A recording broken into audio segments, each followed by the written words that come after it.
ఉన్నందుకు ఇందులో ఒకే గెటప్తో కంటిన్యూ అయిపో అది నీకేమి ఇబ్బంది అవుదా?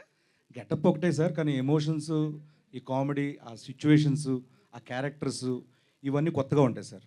సో దాంట్లో ఇది మనకు కనిపించదు సార్. ఓ ఎమోషన్స్లో న్యూ గెటప్స్ అనమాట. అంతే సార్, అంతేనా? అంతే సార్. తర్వాత ఇప్పుడు అంతా ఏపీ అంతా వెళ్ళొచ్చావు, అసలు ఏంటి నీ తాలూకు అబ్జర్వేషన్ ఏంటి, నీ మీద వస్తున్న కామెంట్స్ ఏంటి, నువ్వు వాటిని ఎట్లా రిసీవ్ చేసుకుంటున్నావు? Happy sir. అందరికీ నచ్చం కదా సార్, ఏ మనిషి అందరికీ నచ్చరు సార్. అదే కొన్ని సందర్భాల్లో దిగినప్పుడు తప్పదు సార్ అవి.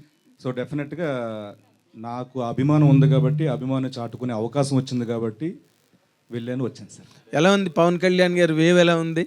చాలా బాగుంది సార్. అవునా? చాలా చాలా బాగుంది. అంటే కాదు, అక్కడ పిఠాపురంలో 1,00,000కి పైగా మెజారిటీ అంటున్నారు పక్కన. అవును సార్. అవునా? అన్నాను కదా సార్ ఆల్రెడీ. అదే అంటున్నా.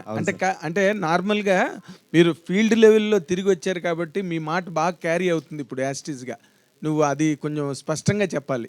అవును సార్, నిజంగానే. అంటే నేను 1,00,000 మెజారిటీ అని అన్నావంటే అక్కడ అంత బాగుంది కాబట్టి, ఆ వేవ్ అంత బాగుంది కాబట్టి ఆ మాట వచ్చింది సార్.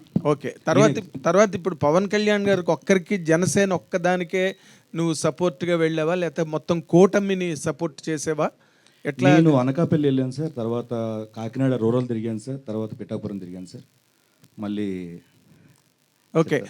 ఈ యాక్షన్ అండ్ రియాక్షన్స్లో ఏది ఎక్కువగా స్ట్రాంగ్ ఎడ్జ్లో ఉంది, ఏది రేపు గవర్నమెంట్ ఫామ్ చేస్తున్నదని నీకు అనిపించింది?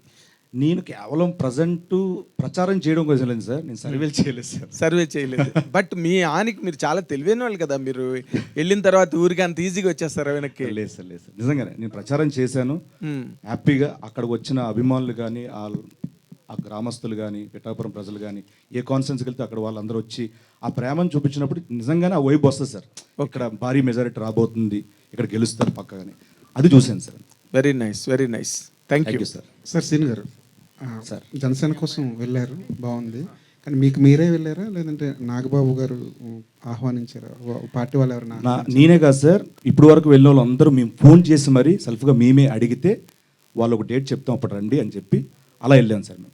మేమే అడిగాను సార్ అందరం, నేను కానీ, సుధీర్ కానీ, రామప్రసాద్ కానీ అందరం ఫోన్లు చేసి అడిగాను సార్. ఒక్క మాట కూడా ఎప్పుడు కూడా అడగలేదు సార్ మమ్మల్ని. వైకాపా పార్టీ వాళ్ళు ఏమంటున్నారంటే ఇది కూడా జబర్దస్త్ బ్యాచ్ కూడా డైలీ పేమెంట్స్తో పంపించారు, వాళ్ళకి వాళ్ళ మీద 2 కోట్లు ఖర్చు పెట్టారు, 20 కోట్లు ఖర్చు పెట్టారు, రకరకాల లెక్కలు. ఇంటికి వచ్చేసి ఏ సోదాలు చేసుకోండి, నా అకౌంట్ నెంబర్ అన్ని ఓపెన్ చేస్తాను, నో ప్రాబ్లం, వచ్చామని చూసుకోమన్నారు.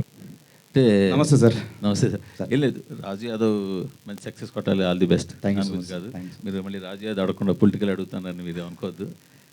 అంటే మీరు అంటే వ్యక్తుల మీద అభిమానంతో వెళ్ళారా, లేదా ఆ పార్టీ మీద అభిమానంతో వెళ్ళారా అని పక్కన పెడితే, మీ వాటి మంచి చెడ్డలు, ప్రభుత్వాలు వాటి మంచి చెడ్డలు, వీటి మీద పూర్తి అవగాహన ఉందా? ఉంది సార్, కొంచెం ఉంది. మోరోవర్ అభిప్రాయం అనేది ఈ పార్టీ నుంచి నేను గెలిస్తే ఏం చేయగలను, ఏం చేస్తారు అన్న దాని మీద ఎక్కువ అవగాహన ఉంది సార్. ప్రస్తుతం కంటే వస్తే ఒకవేళ ఎలా ఉంటుంది, ఈయన పవన్ కళ్యాణ్ గారు వస్తే ఉంటుంది. ఎందుకంటే ఆయన నీతి నిజాయితీ గురించి, ఆయన వ్యక్తిత్వం గురించి తెలిసిన వాడుగా ఈ స్టెప్ వేశాను సార్, ప్రచారం గురించి అంతా. అంటే మీరు ఒక పార్టీని గెలిపించమని కోరుతున్నారు అంటే ఇంకో పార్టీని ఓడించమని కోరుతున్నట్టు కదా? అలా ఎందుకు అనుకోవాలి సార్? అంటే మరి వీళ్ళు గెలిస్తే వాళ్ళు ఓడిపోవడమే కదా సార్. ఇప్పుడు ఐపీఎల్లో ఇప్పుడు ఒక ఎస్ఆర్హెచ్ నేను చేసి చెప్తున్నట్టు ఆర్సీబీ ఓడిపోవాలి కాదు సార్, దీని మీద అభిమానం ఎక్కువ ఉంటుంది సార్. అదే దీని మీద అభిమానం ఎక్కువ ఉంటుంది సార్. నేను కాదనట్లేదు సార్. ఇప్పుడు మీరు జనసేనని గెలిపించండి అంటే మీరు జనసేన మీద అభిమానంతో జనసేన గెలిపించమంటున్నారు, తప్పులేదు. మీరు వ్యక్తి మీద కావచ్చు, పార్టీ మీద ఉండొచ్చు. బట్ మీరు నాకు వాటి మీద పూర్తిగా ఐడియా ఉంది, ఈ గవర్నమెంట్ వీళ్ళు వస్తే ఏం బాగా చేస్తారని. సో అదే టైంలో వాళ్ళు బాగా చేశారో చేయలేదో అవతల వాళ్ళు ఏమైనా ఐడియా ఉందా మీకు? నేను దాని గురించి ఆలోచించట్లేదు సార్. కేవలం ఈయన వస్తే బాగుంటుంది, ఈయన గెలవాలి అని కోరుకునే వ్యక్తిని సార్. అంతే తప్పించి అవతల వాళ్ళు బాగా చేశారో బాగా చెయ్యలేదో ఈ రెండింటి మీద ఐడియా లేదు. ఉంది సార్, దాని మీద ఐడియా ఉంది. అది ఎలా ఈయన వస్తే ఇంకా బాగా చేస్తారేమో అని. కాదు, బాగా చేశారంటారా బాగా చేయలేదంటారా వైకాపా వాళ్ళు? ఏమో సార్, రేపు పొద్దున ఎలక్షన్ రిజల్ట్ తర్వాత తెలుస్తుందేమో. మీ ఐడియా ఉంది అని అంటున్నారు? లేదు సార్, ఈ స్టేజ్ మీద నేను అలాంటి షేర్ చేసుకోలేదు సార్. నెట్టేస్తాను.